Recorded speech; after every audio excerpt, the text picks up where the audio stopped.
Salut, chers panafricanistes, chers surfeurs, youtubeurs et puis combattants pour l'émergence africaine.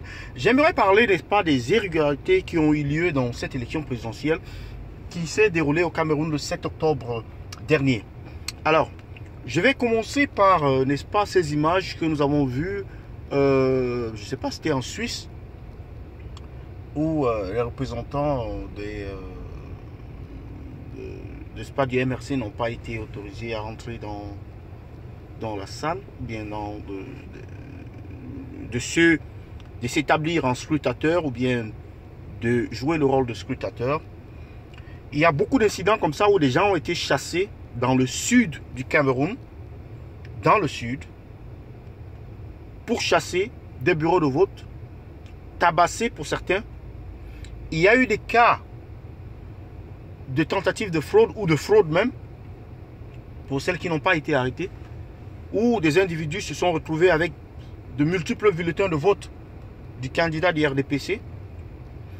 Il y a des cas, n'est-ce pas, où nous avons vu des bureaux où il n'y avait aucun autre représentant, aucun autre représentant autre que celui du RDPC.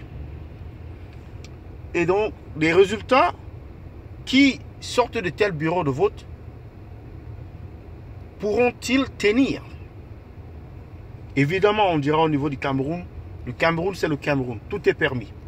Mais ce que je voudrais amener à votre attention, ce qui est le plus poignant, ce qui symbolise presque toute cette irrationalité, c'est le fait que le Premier ministre Philemon Yang et Nyat Ndifendi, le président du Sénat, ont été autorisés de voter en dehors de leur bureau de vote.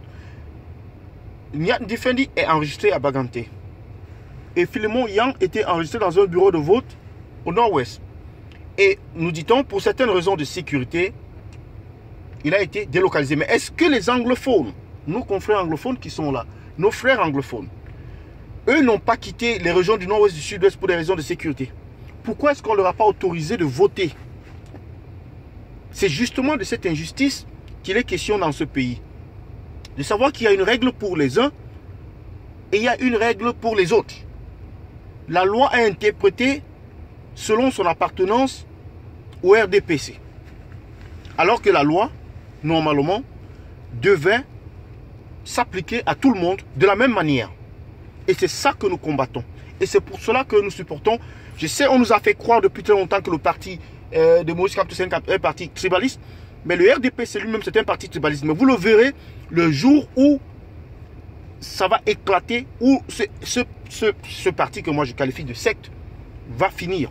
Vous verrez les combats de toutes ces tribus-là. Là, vous comprendrez que même le RDPC est un parti tribaliste. Tous les partis sont des partis tribalistes. S'il faut dire qu'il y a un parti tribaliste, alors cela s'applique à tous les partis. Parce que les Camerounais sont tribalistes de souche et de nature. Et donc, pour cette élection, que Maurice Kamto réclame d'avoir gagné, nous, le peuple, nous devons le soutenir dans cette démarche. Nous devons soutenir, tous les membres de l'opposition devraient soutenir Maurice Kamto. C'est maintenant qu'on a besoin de cette coalition.